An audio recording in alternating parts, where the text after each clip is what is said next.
Welcome to the Better Together Here podcast with your hosts Devin and Ashley, helping you make the most of your time in New York City. Hey everyone, and welcome to the Better Together Here podcast. I'm Devin. And I'm Ashley. And we're excited for today's episode because we're going to give you kind of some local expert insight on how to have the best Broadway experience. If you're coming to New York and want to see even just one Broadway show or multiple, there really are some things that you can do that will make your experience so much better.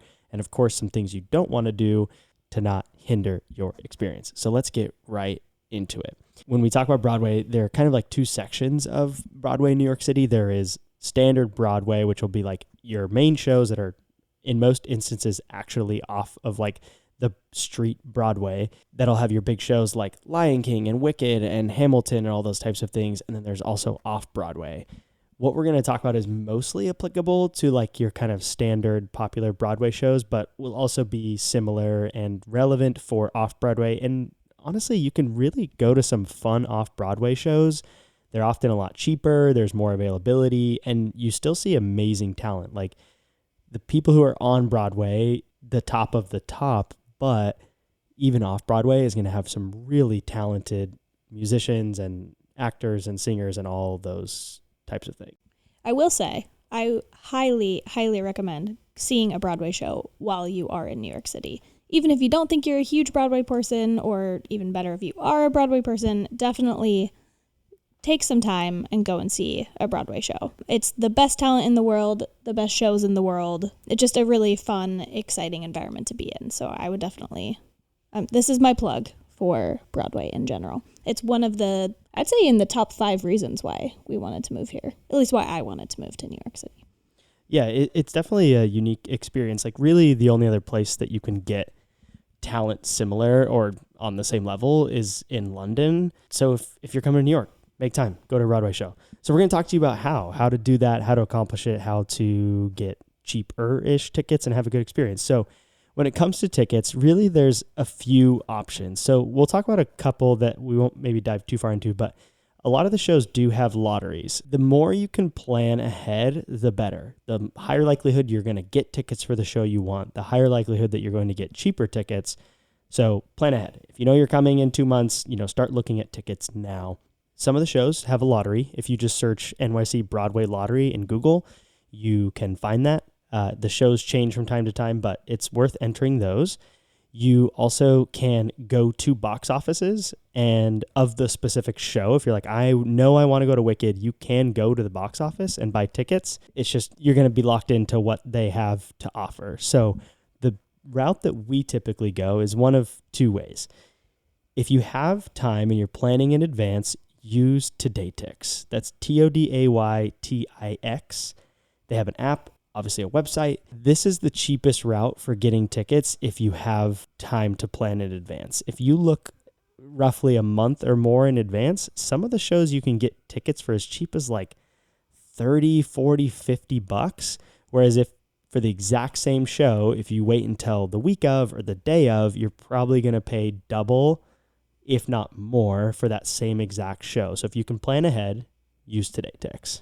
Yeah, and obviously it's going to be a show, like it's going to differ between the shows that you're going to see. So Hamilton, you're probably not going to see Hamilton for under $100 a ticket, no matter where you are in the theater. But there are a lot of really awesome shows like Lion King. If you're okay sitting in the balcony of Lion King, you could get in for $50 or less sometimes if you're able to like plan in advance for those.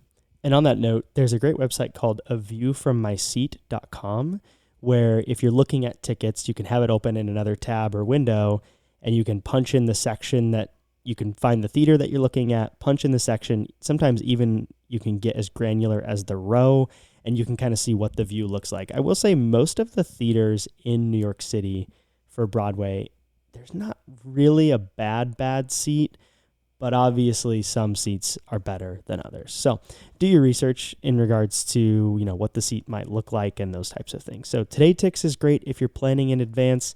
There are a lot of other options like from the online world.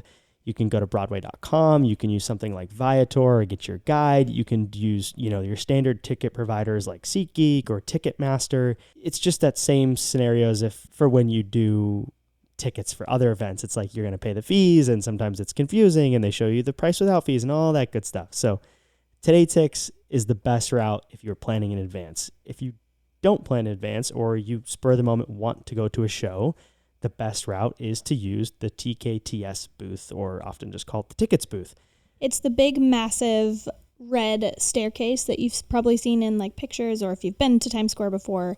It's a big building that's underneath the big red staircase in the middle of Times Square. Yeah, it's on Broadway and 47th, so you really can't miss it. If you're going to go into Times Square, you'll see it. So how the tickets booth works is that they have, from what I understand, like a set amount of inventory, and when they sell through it, they sell through it. You can plan on standing in a line, in most cases, for at least 45 minutes, sometimes up to 2 or 3 hours. And frankly, standing in line for 2 or 3 hours for a Broadway show, it's not worth it to me, but for some people it is. And if it's really important to you, like, just be prepared that you are going to have to stand in a line. When you go, they'll have kind of a board that has all the shows that are available. They also have an app so that you can look and see what shows they've been recently selling tickets for. Basically, how the tickets booth works is that the tickets that you're going to get are going to be discounted off of the quote unquote normal price, but they're usually better seats. So if, for example, the day of you decided, I want to go and see Little Shop of Horrors, and you were to look on Ticketmaster, and then you were to go to the tickets booth, the tickets you would find on like Ticketmaster, for example, let's say it's $100, you'd probably be near the back of the balcony sections in not as good of seats, whereas at the tickets booth, you may be able to get, for roughly the same price, around $100, something in the orchestra. So generally speaking, when you use the tickets booth, you're getting better seats at a fair price because of just how their inventory and discounting system works. Sometimes, depending on the show, I truthfully opt for going to the tickets booth and just buying tickets day of or the day before, just because I know I want to be close and I'm going there to see one specific actor, and I want to actually be like in the middle of the action. So there are some times where I will just opt, even if we're planning a month in advance, I will opt to go to the tickets booth the day before or the day of and get the tickets, just so I can guarantee that I will have a better seat. Yeah, it's a great point. And we should have clarified also that when you go to the tickets booth, you're not going to be able to buy something for 3, 4, 5 days in advance. You're going to be able to buy tickets for like matinees of that day, shows of that day, and depending on the time that you're there, potentially matinees for the next day if there are matinees. So it's really like a day of, moment of type of experience. It's not for planning ahead. One thing I also like about the tickets booth is sometimes it's fun to just go to the tickets booth and not have a plan of what you want to see. And they have a lot of people that work for TKTS in line that will give you recommendations and give you like good advice on like, okay, I liked this show, but I didn't like this show, and they'll be able to point you in the right direction. So sometimes it is nice to like speak to a human that has seen all of these shows and can recommend something based on your preferences. 100%. And if you do end up getting a ticket through the tickets booth, they have a fast lane, which means if you want to go to a show the next day, you can come back and show your like TKTS booth receipt, and you'll go into a much, much shorter line that will probably get you through in 10 or 15 minutes or less.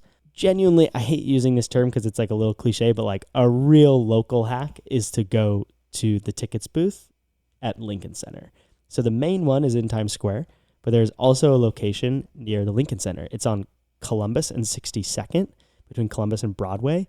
And it's a much kind of smaller venue. Sometimes their inventory is different. They may not have as many tickets as what they have at the Times Square location, but in most cases, you will have options for the shows that you probably want to see, and the lines are always shorter. There can still be lines. The longest either of us have ever stood in line is like 5 to 10 minutes. Compared to in Times Square, I think the shortest line we've ever stood in was like 30 to 45, and that was just during a slow time. Usually it's an hour plus. So our recommendation, go to the Lincoln Center location. Even if there might not be as many ticket options, most of them are usually there, and you can get great tickets without having to stand in an awful line. One last thing I'll say about the tickets booth is, if there is one show that you're dying to see in New York, there are some shows that are not at the tickets booth. So don't try to wait Like specifically Wicked is one that comes to mind. Wicked is never at the tickets booth. Wicked sells out almost every night, and they handle their own ticket sales. So if you want to go see Wicked, you need to like buy from an online platform or buy at the box office when you come. You can't buy that at the tickets booth. So you can look at the inventory on the app or on the website to see generally what shows they have, and if the show you want to see is not on that list, make other accommodations. So to recap, use Today Tix if you're planning in advance. You can sometimes also find good prices on Today Tix, even for shows that are coming up soon. If you are day of or day before wanting to go to a show, try the TKTS booth. So that's kind of our section about figuring out and getting tickets. We want to have this episode's You'll Have to Check It Out segment, and we're going to tell you about one of our favorite spots. So there's 2 locations. It's called Tasty Hand-Pulled Noodles. Tasty Hand-Pulled Noodles 2 is in Hell's Kitchen. It is very, very close to where a lot of Broadway shows are. The original location is down in Chinatown, but they have a second location that is in Hell's Kitchen. And let me tell you, it is the cheapest, most delicious, I don't know about like authentic necessarily, but it is like when you think of Chinese takeout and a good like sit-down Chinese spot that's not overly fancy, it's Tasty Hand-Pulled Noodles. The prices are unbelievable. You could have a feast there for 2 people with like $30. Like Yes. so much food. And it's all so good. This used to be our go-to spot when we were down in Chinatown, and then they opened one in Hell's Kitchen, so now we go to that one. But we love this place. Like if you want just like amazing, quick Chinese takeout type food, go to Tasty Hand-Pulled Noodle. Great noodles, obviously dumplings, just really kind of all the like basic Chinese takeout style restaurant dishes that you would want. It's also our friend Harvey's favorite spot. I think when he visited us, we went at least 2 or 3 times. So it's a good spot. Shout out to Harvey. Shout out to Harvey. Definitely check it out. Okay, so once you got your tickets and you go to Tasty Hand-Pulled Noodles before a show, because you don't want to go to a show hungry. That is the worst thing to do. We have some tips to help you have the best experience at the show.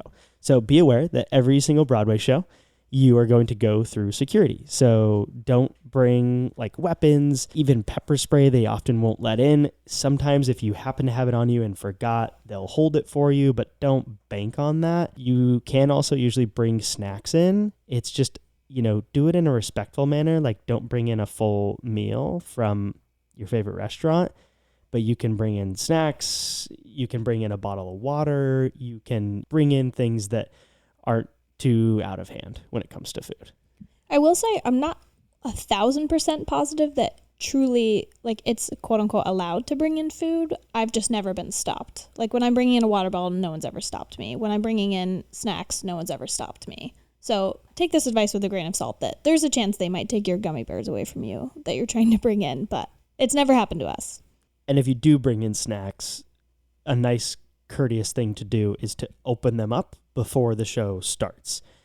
No one wants to hear like a crinkling wrapper or a soda can popping open or whatever it is. So open it up beforehand.